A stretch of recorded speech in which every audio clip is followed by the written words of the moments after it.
Hey everyone, welcome back to the Family's Flyfree podcast. As always, I'm Lyn Mettler.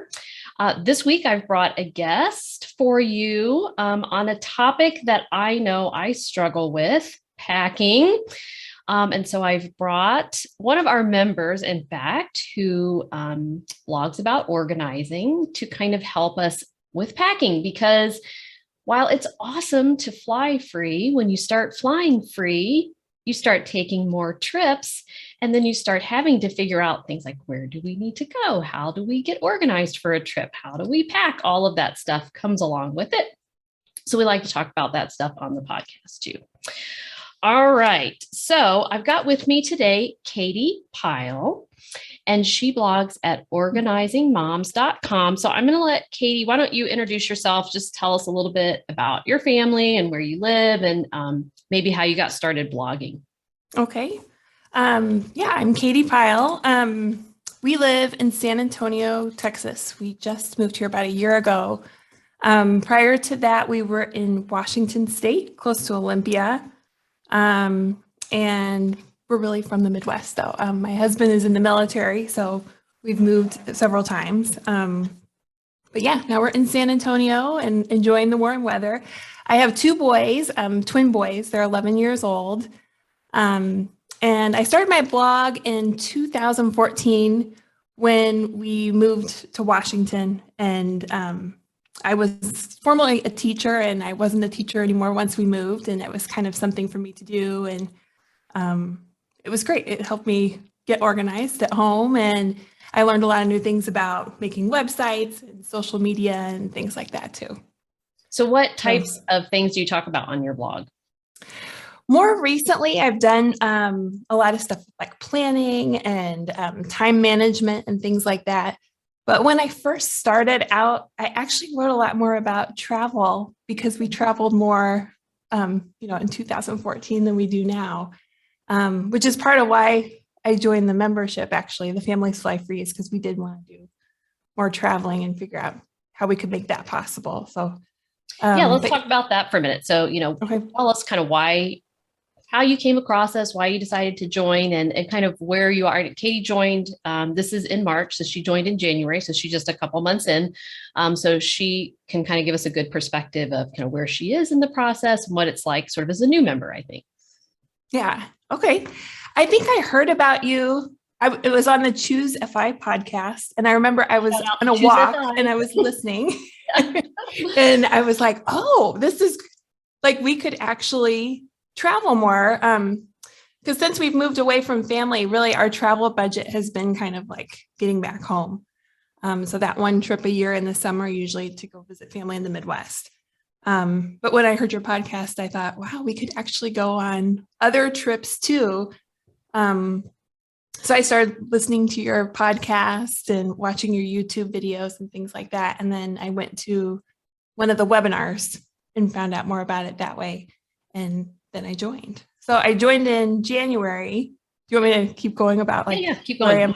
Okay. So I joined in January and we started working on getting the Southwest Companion Pass.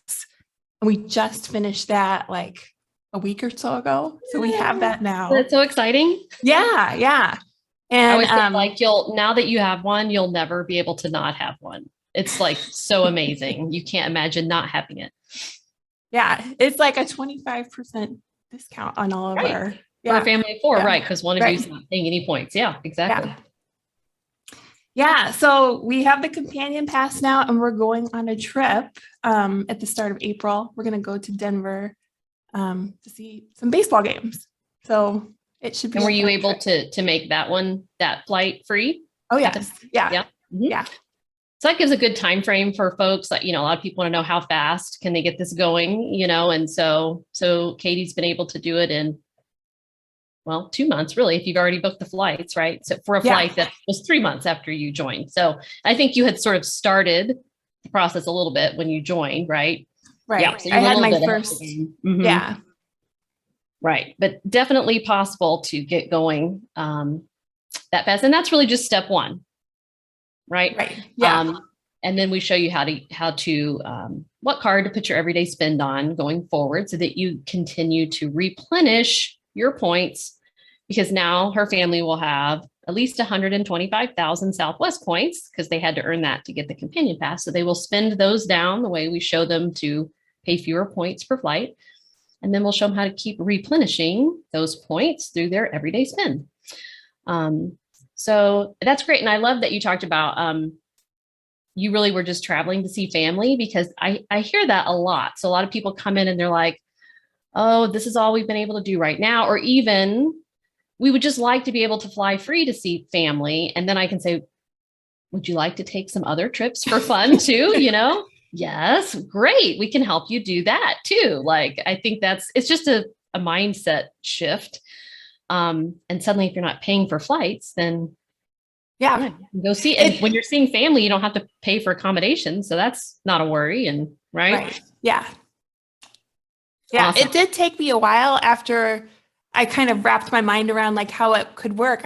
I had to stop and think, well, where could we go? Because it just had never really occurred to me that we could do so much. So yeah. And that becomes the issue is, where should we go? And when you're flying, like we do 6 times a year, I think we might hit 7 this year. We'll see how it works out. But, you got after a couple of years, you got to figure out where else do we want to go? There's plenty of places to go, but you just need help coming up with where. So we do a lot of that in the membership, talking about destinations and good places for families. And it's a good problem to have. It is a good problem to have. Yes.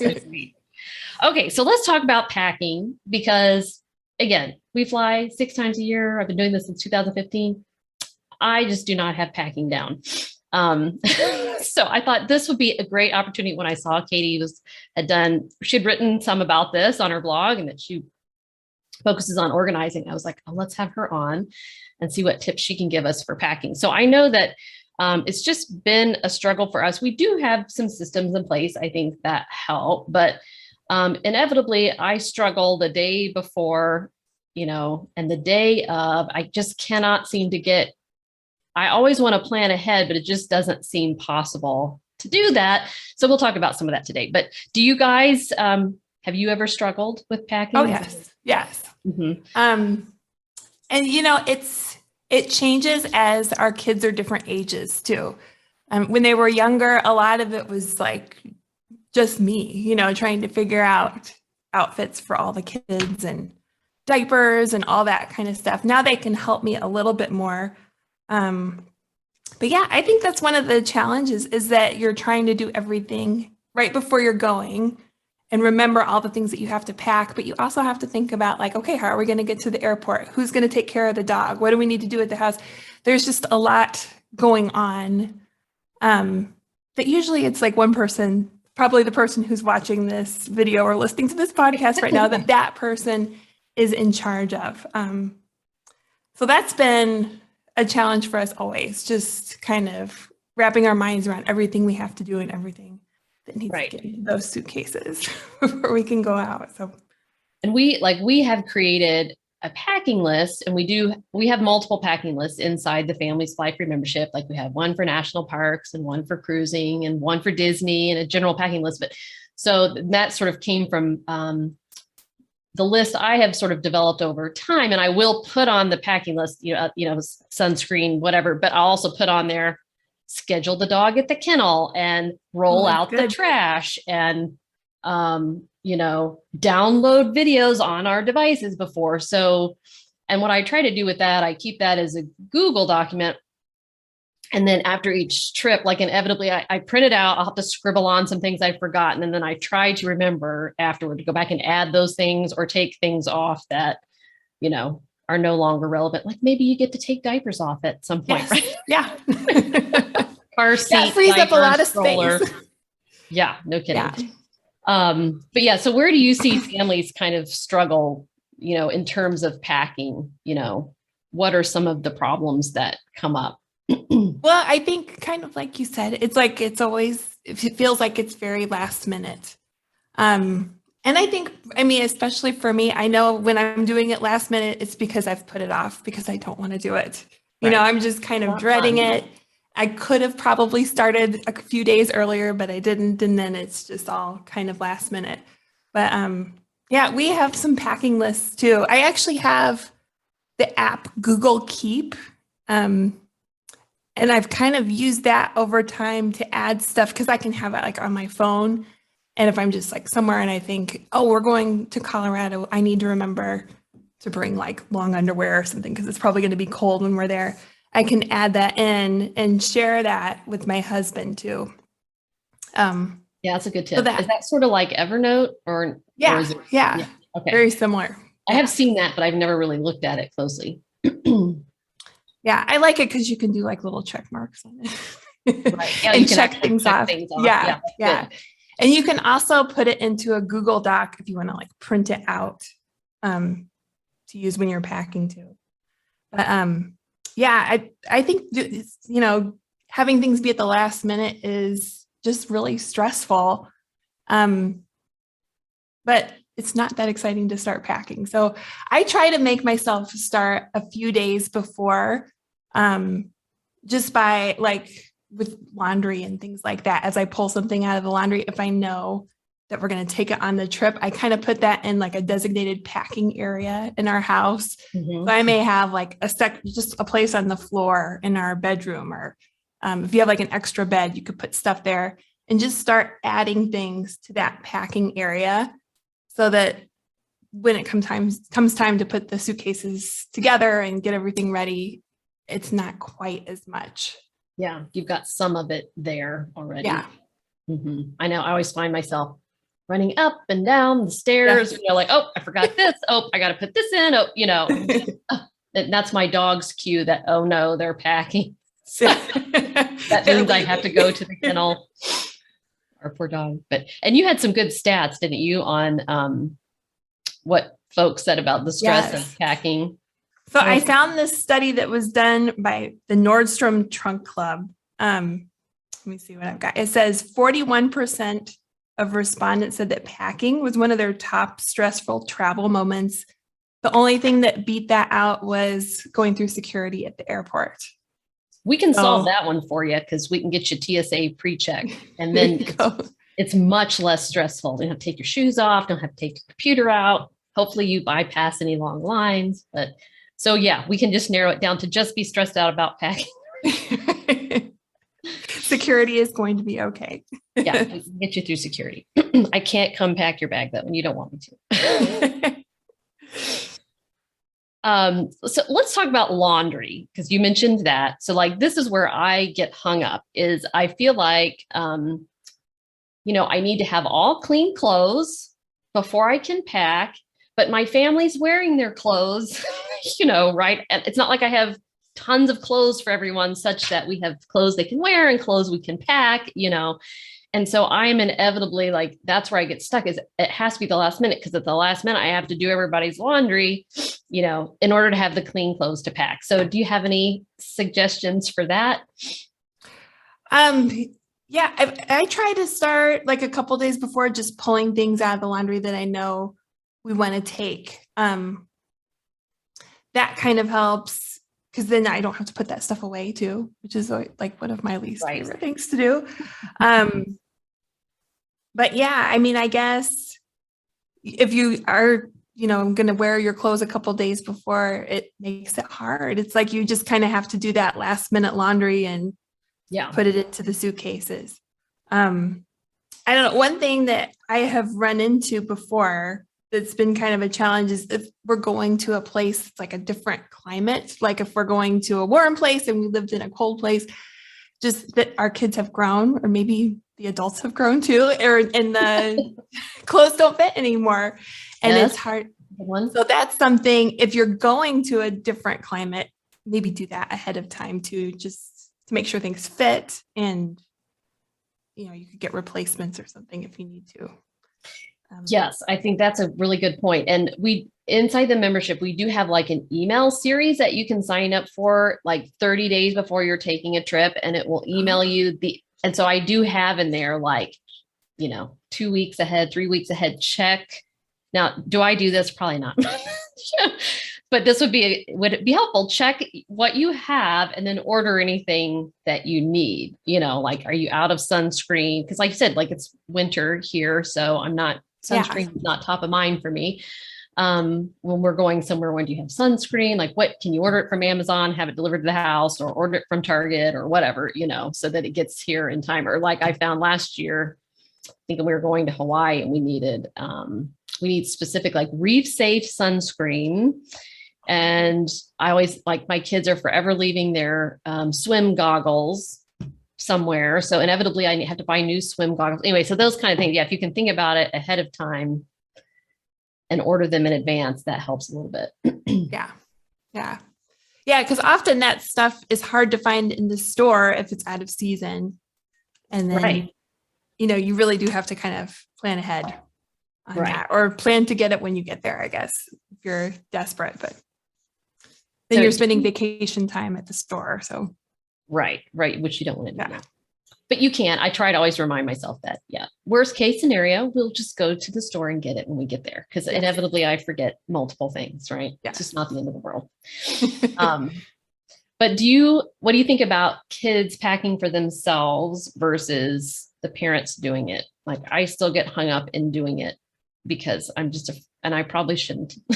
I have one going off to college. Probably he ought to know how to pack a bag, but just for fear of they will forget something, Yeah. Well, and I think it's great for the kids to do it, and even for them to have like the natural consequence of like, what happens if I forget this? But often on a trip, that natural consequence actually goes to the parents, because like if kids forget like their hiking boots and you're going hiking, it's kind of like the trip will not work unless you get that kid. or they forgot to pack a prescription or something like that. But maybe I guess parents can just come along behind, let them take a stab at it and then come along behind and make sure everything is in there. Yeah. I mean, our boys are 11. So for the past, we went on a trip, we went to Houston, like on a road trip last weekend. And I had them help me pack the suitcases, just mainly like their stuff. And I don't know, I think you kind of have to think about the kids themselves, like kind of their executive functioning and what they can do, what they can remember. But I had them help me make the list before. So like, what kinds of things do we need to bring on the trip? What will you need? Like if we're staying in a hotel, think about those things. And we kind of made that list together. And then later, like not all at the same time, but later I had them help me. And at first I was like, okay, get 4 outfits for when we're going to be there. And that was like a lot for them to remember. And then, so I said, okay, go get 4 pairs of shorts and bring those to me. And then I could kind of check the shorts, and then I would send them like on another mission to grab something. And after a while I said, if you find anything else that is on our list, you can bring that too. So that took longer to do it that way. I probably could have done it faster by myself, but I think it was good. They also had some say in what they were bringing too. Yeah. I think that's important, because then they're always more invested in whatever you're doing if they have a say in it, Yeah. For sure. Yeah. And I found, like, especially when mine were a little bit younger, like I did get into packing cubes at some point, because what I did first, like I was finding I would put, a shirt and shorts, say, together for each one of them, but they wouldn't keep them together. Like we would get to the destination, we would pull a shirt, we would pull a random pair of shorts. They wouldn't in any way match. And then whatever we had left didn't match either. Right. So I was like, okay, maybe I could just put like a shirt and a pair of shorts and a pair of boxers or whatever in a Ziploc bag or something like that. That's how I started, to try to keep them from doing it. And they can just take a Ziploc bag. Yeah. And then I graduated to packing cubes, where I just sort of keep each one. They each have their own packing cubes or whatever, and they can try to keep, they're better now about not doing that so much. But, I found that to be a real problem. I don't know, particularly boys, they don't care. They're just, they're like, what's mine in here that I can put on? Right. Or even, it doesn't even have to be there. It's just, I'm just whatever, and then like they go through the clothes too fast also. And I have to be like, no, we have limited clothes here. So Like, let's, if it's still clean, let's still wear it, instead of changing a different shirt for the nighttime so I think all of that's tricky with kids, but that's a good learning opportunity for them too, I think. Yeah. And I think the Ziploc bags idea is, I've done that too with the kids for their outfits, and it would be like, socks are in there, underpants, shorts, t-shirt, all that together.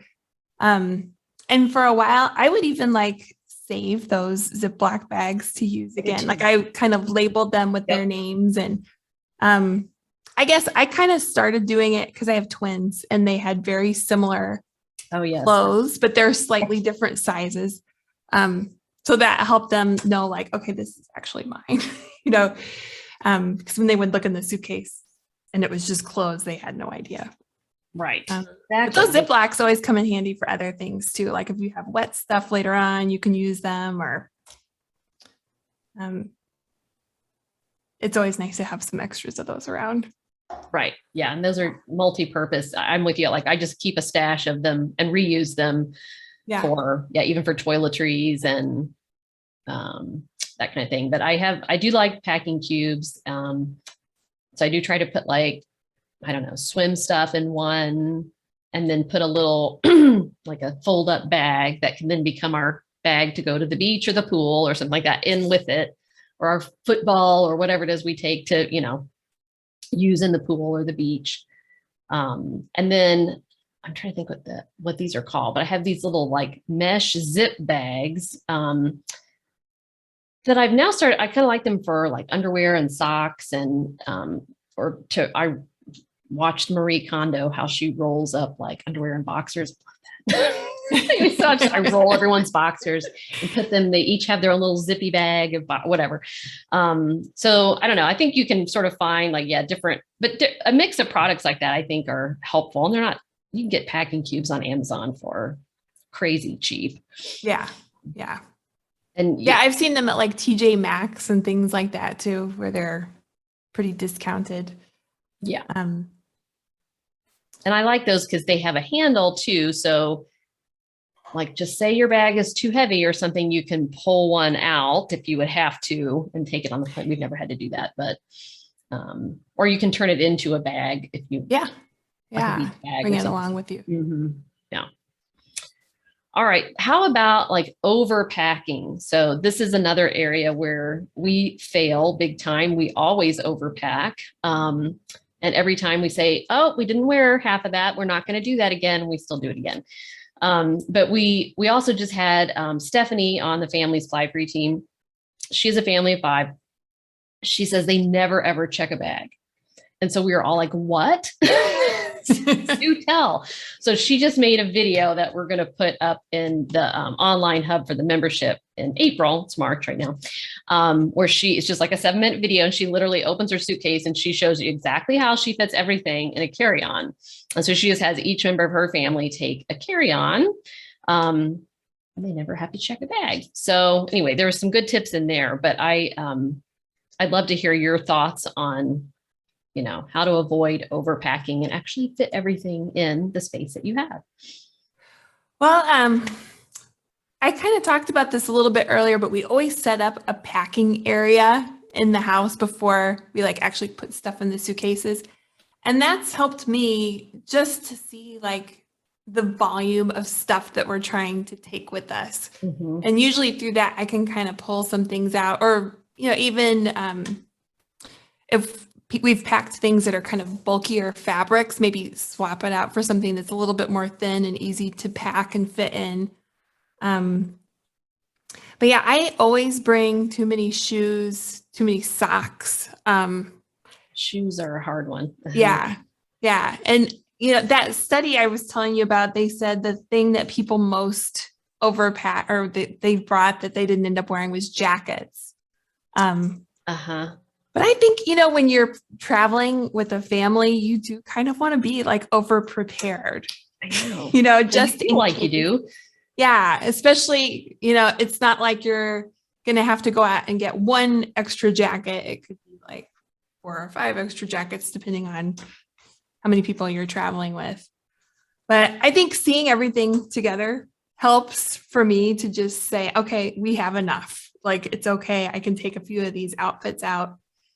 Also, if I know that I could potentially do laundry, that sort of mentally helps me if I can just like pack a few like Tide Pods or something. So I know I could do that while I'm there. That helps. And like, I think having things like packing cubes and Ziploc bags, that helps too, because it limits the amount of space you have for a certain category of items. That's a good point. So if you're packing too many like t-shirts or something and you get it in there, you think, well, oh, okay, I could take one or two of these out. So it just kind of creates more like limits on what you can pack. Yeah. And we've gotten stuck on the jacket thing. So not taking jackets in San Francisco I think it was in June. Like we were in no way prepared for how cool it was there. And we just had to go buy everyone a sweatshirt when we were there. Again, not the end of the world to have to buy everyone a sweatshirt. But so what I like to do with jackets is just, and I think Stephanie said this too, just tie it on your waist on the plane. Or, I try to have my kids each take one of those, knapsack things that with the drawstring that are popular now. What are those called? They at least have, what is it? They're just like little backpacks with strings for the, Yeah. So they each have one of those. And then if they don't want to deal with it around their waist, they can just, toss their jacket in there, because that does take up a lot of space in the suitcase that is not necessary. But I pretty much always have at least a hoodie or some kind of light pullover that to try to help mitigate if it's cooler on the plane all of a sudden, or, somewhere at our destination, it's cooler. So I can layer and take things off. But that was not enough in San Francisco. Yeah. So be careful. And check, Another thing you can do if it's like you really need to bring some bulky things. I've seen people use like those vacuum bags where they can put it in there and it just kind of like compresses it. Yes. I have never done that, but I think Lisa on our team said that's what she does when they're going to like cold weather destinations where they need a lot of scarves and gloves and puffier things. Yeah, that's a good idea. So the overpacking is definitely I think a continued challenge. And I was going to note on the laundry too, like what we've learned over the years is even if your hotel, say, doesn't have a laundry, if you're in a city, a lot of times you can find a place where you can just drop off your laundry and they will do it and fold it. Like New York City is one, for example. We did that. That was awesome. That would be really You've got to allow for enough time. Sometimes it takes them a day or two. So just like, don't wait till your last day and think you're going to get it done. And also throughout Europe, like in Paris and places like that, you can find, like ask the concierge or something, what's a nearby place where you could just drop your laundry off and they'll do it and fold it. So that's always an option too. Like Europe, that would be a good one, because if you're there for an extended period of time and their washer and dryers do not work the way ours do, it's very different. It's like they're all one thing and it takes like forever if you have one. But anyway, that's it. Just keep that in mind that that might be an option for you, even if there's not, washer and dryer at your vacation rental or your hotel. A big time saver too. Yes. Just drop it I wish I could do that every week at home. Could someone just do all my laundry for me? Yeah, that'd be amazing. All right. I think those were most of my questions for you. Do you have any other tips for us one thing that has helped us is we made just like a travel bin. So we have like one of those plastic bins that you can get at like Target and Walmart. And we put anything that's travel specific in there, like neck pillows. We have like headphones that we use on the plane in there. We even have like ponchos that we got at Disney World. If we're going back to Disney World, we could bring them with us, like that kind of stuff. So anything that really we just use for trips, we put into that box. So that's been really helpful. And then I don't have to like search around and try to find all these different random items if I try to put them away somewhere in the house. And my husband, he used to travel a lot too. So that was good. He could just kind of pull things and put them back, and it just made it easier for him to.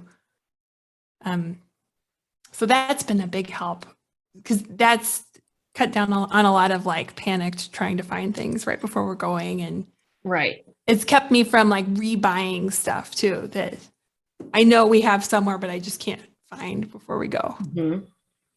Yeah, and that's a great tip. And we have just a drawer that I do similarly with, things that we just use for like travel. The disposable washcloths, that's one that I like. That was good during the pandemic, and it's good in Europe where they generally don't have washcloths because that's for whatever reason. But anyway, so I like those kinds of things. I just keep in there, and then I can throw them in our bag if needed. And I had a friend who traveled a lot for business, and she said like she always just kept a toiletry bag ready to go.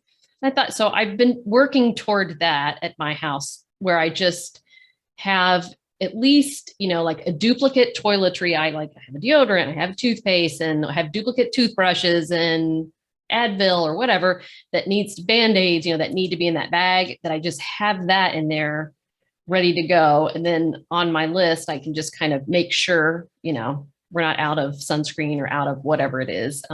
So that saves a little bit of running around and trying to get everyone's deodorant and everyone's Yeah. into the bag. So I thought that was a pretty good tip, and you just have to kind of build toward that, I think, but that can save some. Oh, and here's one more question I thought I'd do. What about like types of bags? Like, do you have a preference of soft side, hard side? Does everyone have their own bag? We've done both. We have a couple of really big suitcases that are pretty much on their last leg. Yeah. And they're soft side ones. I think when we replace them, we'll probably get the hard side ones, just because they got pretty messed up quickly. Just going through. Yep. And you guys, when you travel 6 times a year, let me tell you, your luggage gets some abuse. So I would agree. We started with soft side too, and they look horrendous. So, and we all have like the same carry-on suitcase type thing that we could also check that's a hard side. And then I got like for the handles, I found like a package on Amazon that had different colored handles that you could add to the carry-on bag. So if we do end up checking them, it's pretty easy to find them, and it's easy to know which carry-on belongs to which kid or which adult. I prefer to check the bags actually, rather than bring the carry-ons. Maybe when the kids get a little bit older, we'll do more just carrying, because it is nice to not have to go pick that up when you get to your destination. But I found that my kids just really like to spin them around and play with them. And so maybe when they're a little more mature, we can do that. But we've done it a couple of times, and that part of it's been kind of hard, but it was nice when we got there. Everything, we could just like leave the airport and not have to go pick up stuff. And those suitcases have been good. They've held up okay. They're hard side suitcases with wheels, and yeah, I like them a lot. So, and I think we just got them at Walmart. They weren't really a fancy brand or anything like that. Maybe as we start to travel more, though, we'll need to invest in something that's a little bit more. Yeah, I mean, as long as it works. Like, I think we got my husband's, like you said, at TJ Maxx or Marshall, something like that, and he has a hard side. The one thing we don't like about it is it opens, like, what do I want to say, half and half, like in the middle, and so you can't like set it up against a wall or something like that, and have the top against the wall and then the bottom, because everything would just fall out. So it's a clamshell. Okay. That's what I want to say. Okay. So it takes a lot of space on the floor. So we don't love that about his. And so we end up getting me another one. And I really like the suitcase, and it's from Logel, Logel, but it is a little more expensive, but I wanted something that would last. And it's kind of unique in that it does just open the top, and everything goes in the bottom part. And then it has like little straps that keep the top open for you, which I've never seen a suitcase do that. And that's super handy. So that it just stays open as you're packing. And then it has pockets on the top that you can put, again, underwear, socks, that kind of stuff in there. So that's one that I've liked. And I actually just added their carry-on to our collection too, because our carry-on, nice. The wheels were falling off. And Yes. Yeah. so it probably is worth the investment to get something that will last. But again, it seems like these hard-sided ones, they do pretty well. The wheels, I think, are the main thing to keep an eye out for. You want something that has a good wheel, because if the wheels are done, then your suitcase is done, unless you want to try to send it back and have them fix it. And we actually got a different brand of suitcase last summer. And on the first flight, one of the wheels fell off. Oh. We were like, negative on this one. Like, really? Like, it can't even make it from one flight without a wheel falling off. So, I think you want sturdy wheels. And last thing I would say there is like a good travel backpack. I always have my travel backpack, and if you have a good one, you can fit a lot of stuff in that, and that can help somewhat with the overpacking. But it's always me with the giant travel backpack, which is full of stuff and heavy. Yes. But that comes with overpacking too. But anyway, that can help. Yeah. I've done it for we do backpacks too. So we have our hands free and things like that. But yes. I always put in there just like a disposable grocery bag or something, like one of the cloth ones. And then once we're on the plane, I pull out the stuff that we're going to like use on the plane. So if we've got snacks or hand sanitizer, anything that I think I'm going to need to grab really quickly, I kind of make a separate bag. But after you've gone on the airplane and they've checked, how many items you have. But that's made it easier for me because sometimes just getting that backpack out, or your carry-on out and getting something out, just it's kind of hard because it's packed so much with maybe an extra change of clothes or extra toiletries or whatever you brought along. So I think I love that tip. That's a good one. And that would be good, particularly for families with little kids too. Like if you have toys and that kind of thing, you just sort of put it all in there. I agree. That's a good one. I never thought of that. So it's just easy grab, whatever you need. Cause you're right. It is hard to, and sometimes I don't remember where I put stuff, and you end up going through the whole thing. Right. No good. And that leads me to one other thought is, someone suggested to me on packing at some point to always put things in the same place. And that has helped us a lot. So like I always put our car keys, for example, in the same place in the travel backpack. It's like that, if we're leaving the car at the airport or whatever. So because that was a problem, we'd arrive back from our vacation, and that was a week ago, and be like, yes, oh my gosh, I have no idea what I did with the car keys, So now my brain doesn't even have to think about it. It's just always in the same place. That can help a little bit with some stress and trying to remember where different things are. It's just, these things are always in the same part of the suitcase or, Yeah. And if other people know where they are too, and they can go look for them without having to ask, that's always kind of nice. Right. Too. Yeah. Yes. Yeah. That's a good idea. Okay. Anything else you want to add? I don't think so. Okay. We covered a lot. So yeah. Awesome. Okay. Well, this was a great one. So I'm always looking for how to pack better and make it less stressful. So I think we had some awesome tips for everyone today. So Katie, tell us where we can find you online. I'm online at organizingmoms.com. That's my website. And I'm also on Instagram and Facebook and all that, just under Organizing Moms, all one word. Okay. So go check Katie out at Organizing Moms. And if you want to ask her about the membership, I'm sure she'd be happy to tell you about her experience as well. Definitely. All right. Well, thank you so much. And we'll see everyone on next week's episode. Have a great week. Thank you.